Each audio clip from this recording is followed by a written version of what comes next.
Hello friends, आपका हमारे channel पर स्वागत है। और आज हम पढ़ने वाले हैं हिंदी कक्षा 10वीं का 9वां पाठ रीढ़ की हड्डी। और आपको इसका अर्थ पहले समझना होगा कि रीढ़ की हड्डी का अर्थ क्या है।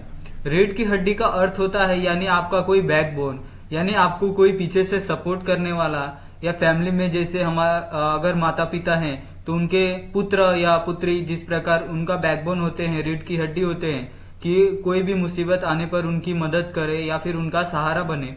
यही इस जो शीर्षक है रीढ़ की हड्डी, इसका अर्थ है। और जो इसके लेखक है वह है जगदीश चंद्र माथुर जी। अभी हम जगदीश चंद्र माथुर जी का परिचय देख लेते हैं। उनका परिचय इस प्रकार है। उनका जन्म 1917 बुंदलशहर उत्तर प्रदेश में हुआ था और उनकी मृत्यु 1978 में हुई थी। उनका परिचय इस प्रकार है। वह जगदीश चंद्र माथुर जी एक वरिष्ठ साहित्यकार और सांस्कृतिक पुरुष थे। आपने आकाशवाणी में काम करते हुए हिंदी को लोकप्रिय बनाने में महत्वपूर्ण योगदान दिया है। यानी वो जो अपनी मातृभाषा है, यानी जो हमारी मातृभाषा हिंदी है, जो हमारे देश का गर्व है, उसे उन्होंने लोकप्रिय बनाने के लिए अपना बहुत ही महत्वपूर्ण योगदान दिया था। आप प्रसिद्ध नाटककार के रूप में भी प्रतिष्ठित है। प्रमुख कृतियां, यानी उन्होंने जो कृतियां उनके द्वारा लिखी गई कुछ प्रमुख है, उनमें कोणार्क, पहला राजा, भोर का तारा, शारदिया आदि ये उनके कुछ लिखे हुए प्रमुख कृतियों में से है। अभी हम देख लेंगे कि रीढ़ की हड्डी में जो लेखक है जगदीश चंद्र माथुर जी, उनमें उन्होंने किसे अपनी रीढ़ की हड्डी कहा है या किसे उन्होंने अपना आने वाला सहारा बताया है। इसमें कुछ पात्र हैं, जैसे उमा सुशिक्षित युवती, रामस्वरूप उमा के पिता, प्रेमा उमा की माँ, शंकर युवक, गोपाल प्रसाद शंकर के पिताजी। इसमें रतन रामस्वरूप का नकर।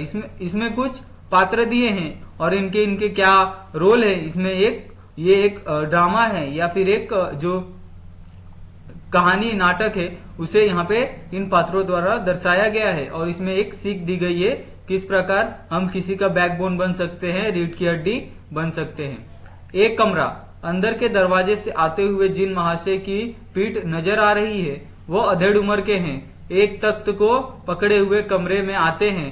तख्त का दूसरा सिरा उनके नौकर ने पकड़ा था। अभी इसमें रामस्वरूप कौन थे? उमा के पिता थे।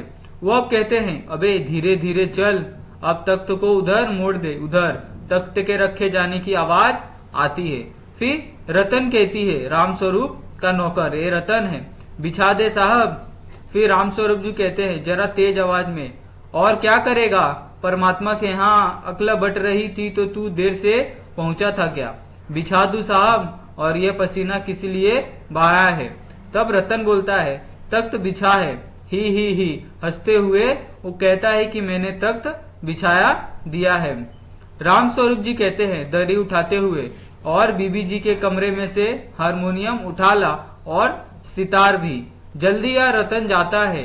पति पत्नी तख्त पर दरी बिछाते हैं। प्रेमा, लेकिन वह तुम्हारी लाडली बेटी उमा ने मुंह फुलाए पड़ी है। फिर रामस्वरूप जी कहते हैं, क्या हुआ, वह गुस्सा क्यों है?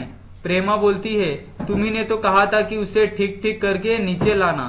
फिर रामस्वरूप जी कहते हैं कि अरे हाँ देखो, उमा से कह देना कि जरा कनीरे से आए, ये लोग जरा ऐसे ही हैं, खुद पढ़े लिखे हैं, वकील है, सभा सोसाइटी में जाते हैं, मगर चाहते हैं कि लड़की ज्यादा पढ़ी लिखी ना हो। यानी जो रामस्वरूप थे वो अपने एक ऐसे पड़ोसी की बात कर रहे थे, जो पड़ोसी ऐसे थे कि वो चाहते थे कि अपना परिवार बहुत पढ़ा लिखा हो, परंतु जो उनके घर आने वाली बहू है वो पढ़ी लिखी ना हो। फिर प्रेमा कहती है, और लड़का? रामस्वरूप जी कहते हैं, बाप रे, लड़का सवा शेर, बीएमई के बाद लखनऊ में पढ़ता है, मेडिकल कॉलेज में। कहता है कि शादी का सवाल दूसरा है, पढ़ाई का दूसरा, क्या करूं, मजबूरी है। फिर रतन कहती है, बाबूजी धीमी आवाज में। रामस्वरूप दरवाजे से बाहर झांककर, अरे प्रेमा, वे आ भी गए, तुम उमा को समझा देना, थोड़ा सा गा देगी मेहमानों से। हा, आइए आइए, बाबू गोपाल प्रसाद बैठते हैं। हाँ, मकान ढूंढने में कुछ तकलीफ तो नहीं हुई? गोपाल प्रसाद जी कहते हैं खखार कर, नहीं, तांगे वाला जानता था, रास्ता मिलते कैसे नहीं, रामस्वरूप जी कहते हैं हाँ हाँ हाँ लड़के की तरह मुक्ति होकर और कहिए शंकर बाबू कितने दिनों से छुट्टियां हैं। फिर शंकर कहता है जी कॉलेज की तो छुट्टियां नहीं है, वीकेंड में चला आया हूँ। फिर रामस्वरूप कहते हैं तो आपके कोर्स खत्म होने से तो अब साल भर रहा होगा। शंकर जी यही कोई साल 2 साल।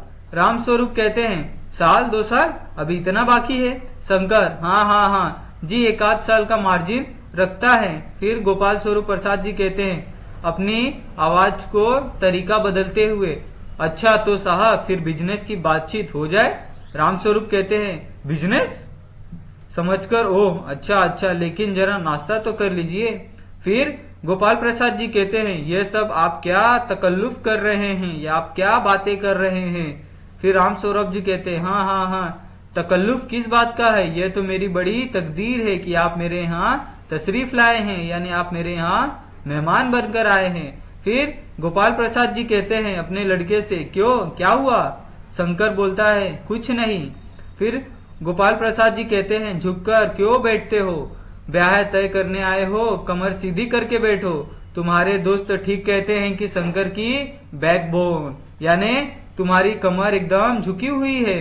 गोपाल प्रसाद कहते हैं आखिर आप माने नहीं। रामस्वरूप चाय पेले में डालते हुए हाँ हाँ हाँ आपको विलायती चाल पसंद है या हिंदुस्तानी। फिर गोपाल प्रसाद जी कहते हैं कि नहीं नहीं साहब मुझे आधा दूध आधी चाय दीजिए और जरा चीनी भी डलवा दीजिए इसमें। फिर शंकर कहता है सुना है सरकार अब ज्यादा चीनी लेने वालों पर टैक्स लगाएगी। ऐसा वो कहता है कि मैंने सुना है कि सरकार जो ज्यादा चीनी खाता है जो ज्यादा चीनी खरीदता है उस पर अब टैक्स लगाएगी। फिर गोपाल प्रसाद चाय पीते हुए कहते हैं सरकार जो चाहे सो कर ले, पर अगर आमदनी करनी है तो सरकार को बस एक ही टैक्स लगाना चाहिए। रामस्वरूप जी वो क्या, खूबसूरती पर टैक्स। रामस्वरूप और शंकर हंस पड़े मजाक नहीं साहब ये ऐसा टैक्स है जनाब की देने वाले चू भी ना करेंगे। रामस्वरूप जोर से हंसते हुए वाह वाह खूब सोचा आपने, वाकई आजकल खूबसूरती का सवाल भी बेढब हो गया है, हम लोगों के जमाने में ये तो कभी उठता ही नहीं था। तस्तरी गोपाल की तरफ बढ़ाते हुए लीजिए। गोपाल प्रसाद समोसा उठाते हुए कभी नहीं साहब कभी नहीं। रामस्वरूप शंकर जी की तरफ मुखातिब होकर आपका क्या ख्याल है शंकर बाबू। शंकर जी क्या मामले में। रामस्वरूप यही कि शादी तय करने में खूबसूरती का हिस्सा कितना होना चाहिए। गोपाल प्रसाद में बीच में ही यह बात दूसरी है बाबू। रामस्वरूप मैंने आपसे पहले ही कहा था लड़की का खूबसूरत होना निहायत जरूरी है और जायजा जन्म पुत्र तो मिल ही जाएगा। रामस्वरूप जी जायजे का मिलना क्या मुश्किल है, ठाकुर जी के चरणों में रख दिया बस खुद ब खुद मिला हुआ समझिए। गोपाल प्रसाद जी कहते हैं लड़कियों को अधिक पढ़ने की जरूरत नहीं है, सिलाई पुराई कर ले बस यही बहुत है।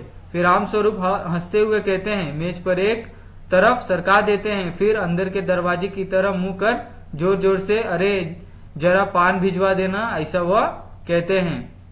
फिर गोपाल प्रसाद कहते हैं और शंकर एक साथ चश्मा। रामस्वरूप जी जरा सरक पाकर जी वह तो ये पिछले महीने में इसकी आंखें दुखने लगी थी और कुछ दिनों के लिए चश्मा लगाना पड़ गया था। फिर गोपाल प्रसाद जी कहते हैं पढ़ाई वढ़ाई की वजह से तो नहीं है ना।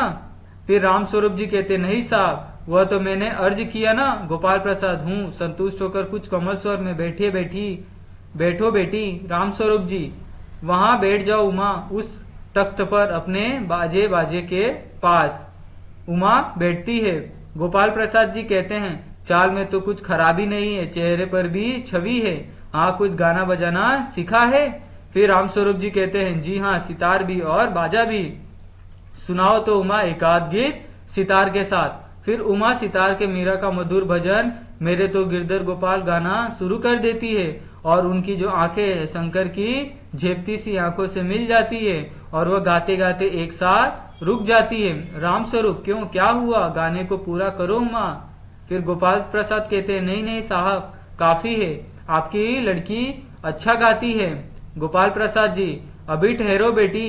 रामस्वरूप थोड़ा सा बैठी रहो उमा। उमा बैठती है। गोपाल प्रसाद उमा से, तो तुमने पेंटिंग वेंटिंग भी सीखी है? उमा से पूछते हैं। रामस्वरूप, हाँ वो तो मैं आपको बताना भूल ही गया। ये तो तस्वीर टंगी हुई है कुत्ते वाली, इसी ने बनाई है और वह उस दीवार पर भी है। गोपाल प्रसाद, ये तो बहुत अच्छा है। और सिलाई वगैरह?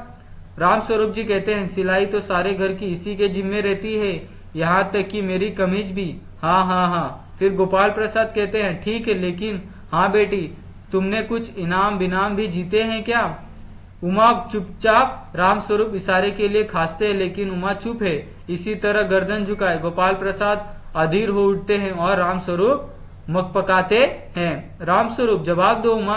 हाँ हाँ, जरा शर्माती है। इनाम तो इसने। गोपाल प्रसाद जी कहते हैं, जरा इसे भी तो मुंह खोलना चाहिए। रामस्वरूप फिर बोलते हैं, उमा देखो आप क्या कह रहे हैं, जवाब दो ना। उमा हल्की लेकिन मजबूत आवाज में, क्या जवाब दूं बाबूजी? जब कुर्सी मेज बिकती है तब दुकानदार कुर्सी मेज से कुछ नहीं पूछता, सिर्फ खरीदार को दिखला देता है। पसंद आ गई तो अच्छा है, वरना नहीं। रामस्वरूप भी चौकर खड़े हो जाते हैं।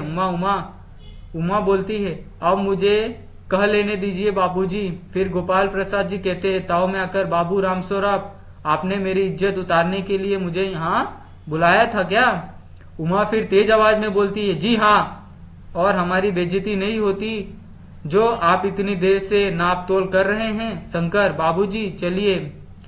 गोपाल प्रसाद, क्या तुम कॉलेज में पढ़ी हो? रामस्वरूप चुप।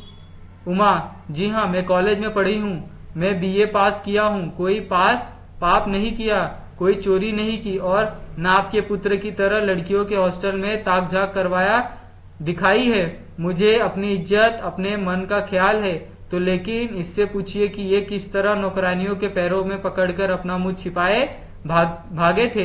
रामस्वरूप, उमा।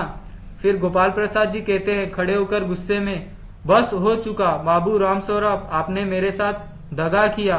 आपकी लड़की बीए पास है और आपने मुझसे कहा था कि सिर्फ मैट्रिक तक पढ़ी है। दरवाजा की ओर बढ़ते हुए उमा फिर कहती है, जी हाँ, जाइए, जरूर चले जाइए, लेकिन घर जाकर जरा ये पता लगाइए कि आपके लाडले बेटे की रीढ़ की हड्डी भी है या नहीं, यानी बैकबोन। बाबू गोपाल प्रसाद के चेहरे पर बेबसी का गुस्सा है और उसके लड़के के रुलाब सापन दोनों बाहर चले जाते हैं। उमा सहमा चुप हो जाती है। अभी इसमें जो इस कहानी का या जो नाटक का जो शीर्षक है या जो सीख मिलती है इससे, यानी ये जरूरी नहीं कि अगर लड़की पढ़ी लिखी हो या ना पढ़ी लिखी हो तो ही शादी हो सकती है। इसमें इस उमा ने ये साबित कर दिया कि जो लड़के हैं, ये नहीं कि लड़के अगर कम पढ़ी लिखे हैं तो लड़की भी कम पढ़ी लिखी होनी चाहिए। ये कहीं पर भी गवारा नहीं गुजरता। और अधिक लड़की पढ़ी लिखी होने के बावजूद भी वो घर का सारा काम कर सकती है और अपनी फैमिली को संभाल सकती है।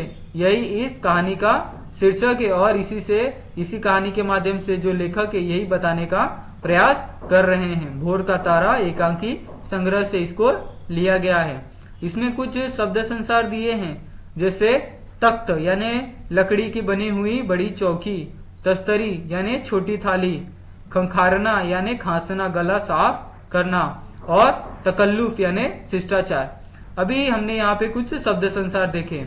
अगर आपको ये जो कहानी है या फिर हम कहें तो एक नाटक है, अगर आपको ये पसंद आया हो तो आप हमारे चैनल पर जाकर उसे सब्सक्राइब कर सकते हैं और आपको ये कैसा लगा और आपको कितना समझ में आया ये आप हमें बता सकते हैं। धन्यवाद।